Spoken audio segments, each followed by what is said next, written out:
Finally आप सभी का इस नए और बहुत ही इंफॉर्मेटिव वीडियो पर मैं फिर से स्वागत करता हूं। जी हां, पोषण ट्रैकर ऐप में 23.5 यानी 23.5 वर्जन का बिल्कुल नया अपडेट आ चुका है। इस वीडियो में मैं आपको वो महत्वपूर्ण जानकारी दूंगा जिससे आपको मालूम चलेगा कि ये जो अपडेट 23.5 का जो सरकार ने पूरे भारत की सेविकाओं के लिए जारी किया है, उसमें एक जो बदलाव है वो बहुत बड़ा बदलाव है। उसके तहत अब अगर आप किसी बच्चे को, अपने पोषक क्षेत्र के एरिया के बच्चे को पोषण ट्रैकर ऐप में रजिस्टर्ड करते हैं, तो अगर उनके माता का आधार नहीं है या पिता का आधार नहीं है, यानी माता पिता नहीं है या फिर उनका आधार नहीं है, तो गार्जियन के आधार पर भी जो है उसको सबमिट करने का ऑप्शन आ चुका है। यानी कि बच्चा जो है कहीं ना कहीं रजिस्टर्ड हो जाएगा, अब कोई दिक्कत नहीं आएगी। बाकी आपको वहां बताना होगा कि गार्जियन जो है वो मेल है या फीमेल है, और उसका उस हिसाब से नाम लिखना होगा। मदर का है तो मदर का नाम आप लिखती थी, फादर है तो फादर का नाम आप लिखती थी। अब गार्जियन का ऑप्शन आया है, तीसरा ऑप्शन आया हुआ है लाभार्थी को ऐड करने के संबंध में। तो इसके संबंध में जो अपडेट है, चलिए आगे हम आपको दिखाते हैं और पोषण ट्रैकर ऐप खोल के दिखाते हैं किस प्रकार क्या चीजें करनी है। वीडियो पसंद आएगी, वीडियो को लाइक आप जरूर कीजिएगा। तो ध्यान दीजिएगा, पोषण ट्रैकर ऐप में 3 ऑप्शन जो है वो बच्चे वाले लाभार्थियों कैटेगरी में जोड़ने के लिए जो नया आया हुआ है, उसके संबंध में आपको इस वीडियो में डिटेल जानकारी देखने को मिलेगी। प्ले स्टोर में जा करके आपको पोषण ट्रैकर सर्च कर लेना है। सर्च करने के बाद यहाँ पर आपको अपडेट का ऑप्शन देखने को मिल जाएगा, यानी कि अपडेट आ चुका है। 2 दिन पहले ही अपडेट आया हुआ था। क्या अपडेट है, चलिए यहाँ पर हम क्लिक करके आगे आपको बता दें। जैसे आप क्लिक करेंगे यहाँ पर 4 अपडेट देखने को मिलेंगे, लेकिन 4 में से 3 किसी काम के नहीं है, उसमें जानने की जरूरत नहीं है। एक जो सबसे बड़ा अपडेट जो दिया गया है, जिसमें लाभार्थी जोड़ने की जो समस्या आ रही थी आधार के संबंध में बच्चे के लिए, वहाँ पर सोल्यूशन दिया गया है। पहला जो अपडेट है कि updated V3 API for the M1 milestone, ये किसी काम का नहीं है। लेकिन दूसरा जो अपडेट जो जारी किया गया ऐप में पूरे भारत के आंगनबाड़ी वर्कर्स के लिए, लिखा गया है इनेबल्ड फादर या फिर guardian bifurcation during new beneficiary registration in the children category. मतलब कि अब जो है फादर या गार्जियन दोनों में से किसी एक का जो है वो आधार डिटेल भर करके बच्चे का रजिस्ट्रेशन आप कर सकते हैं। तो यहाँ पर आगे हम आपको वीडियो में दिखाने वाले हैं कि किस प्रकार आपको ऐप में रजिस्ट्रेशन करना है और फादर और गार्जियन को कैसे अलग अलग कर दिया गया है। एक और अपडेट है कि अब अगर आप ऑफलाइन पोषण ट्रैकर ऐप में काम करते हैं, किसी ऐसी जगह पर है जहाँ पर नेटवर्क नहीं है, ऑफलाइन ही आप केंद्र खोलती हैं या फिर ऑफलाइन ही आप बच्चों की हाजिर बनाती हैं, तो पहले 3 दिन के अंदर आपको नेट कनेक्ट करना होता था ताकि डेटा जा पाए। अब इसे बढ़ाकर 5 दिन कर दिया गया है। बाकी ऐप ऑप्टिमाइजेशन ये नॉर्मल चीज़ है।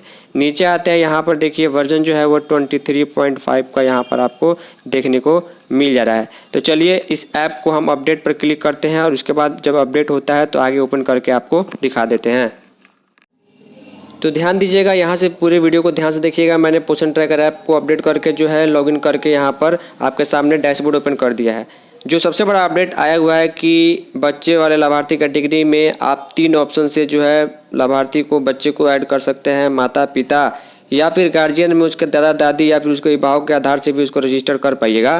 तो रजिस्टर बेनिफिशियरी वाला ऑप्शन पर यहाँ पर आप क्लिक कीजिएगा। तो क्लिक करने के बाद यहाँ पर कैटेगरी आता है कि आपको किस कैटेगरी में उस लाभार्थी को ऐड करना है। क्या लाभार्थी गर्भवती है, धात्री है, 0 से 6 महीने का बच्चा है, या फिर 6 महीने से 3 वर्ष का बच्चा है, या 3 वर्ष से 6 वर्ष का बच्चा है। एक बात मैं आपको बता दूं, कई लोगों का ये भी कमेंट था, पूछना था कि अतुल जी क्या गर्भवती और धात्री महिला को हम उसके हस्बैंड के आधार से जोड़ सकते हैं? तो ये पॉसिबल नहीं है। गर्भवती या धात्री को आप ऐड कीजिएगा, बिना गर्भवती और धात्री के पर्सनल आधार के ये ऐड नहीं होगा। जैसे यहाँ पर हम क्लिक करते हैं तो ऊपर में पूछेगा गर्भवती महिला का नाम, आप अपने लैंग्वेज में हिंदी, उर्दू, इंग्लिश जैसा लिखना लिखिए।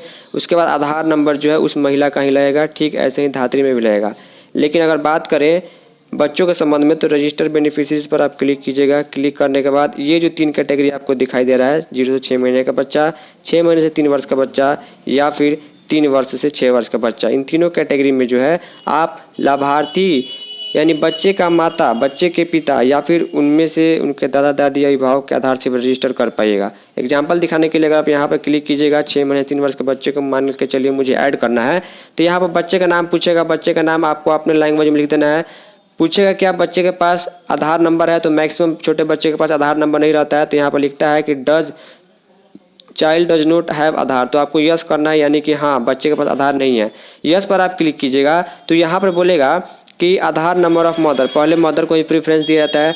अब यहाँ पर मान के चलिए किसी कारणवश इस बच्चे की माँ नहीं है, या फिर अब बच्चे की माँ के पास आधार नहीं है, एक एग्जाम्पल मैं आपको बताता हूँ, या फिर बच्चे के माँ के आधार में जो मोबाइल नंबर लिंक नहीं है, तो आपको यहाँ पर यस करना होगा कि हाँ ये आधार में आप देना नहीं चाहते हैं। तो आपसे पूछेगा कि अवेलेबल आधार नंबर ऑफ, आप किसका आधार नंबर देना चाहते हैं। ध्यान दीजिएगा यहाँ पर अब यही चीज़ नया आया हुआ है, इसमें दो ऑप्शन जो है आपके सामने जो है देखने को मिल रहा है।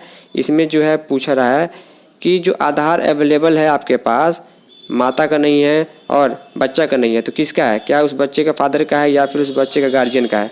ध्यान से सुनिएगा। अगर आप उसके पिता का आधार नंबर डालते हैं तो यहाँ पर फादर वाला आधार ऑप्शन पर क्लिक करने के बाद उसके फादर का ही जो है डेट ऑफ बर्थ डालना होगा और फादर का आधार नंबर यहाँ पर क्लियरली देखने को आ जाएगा।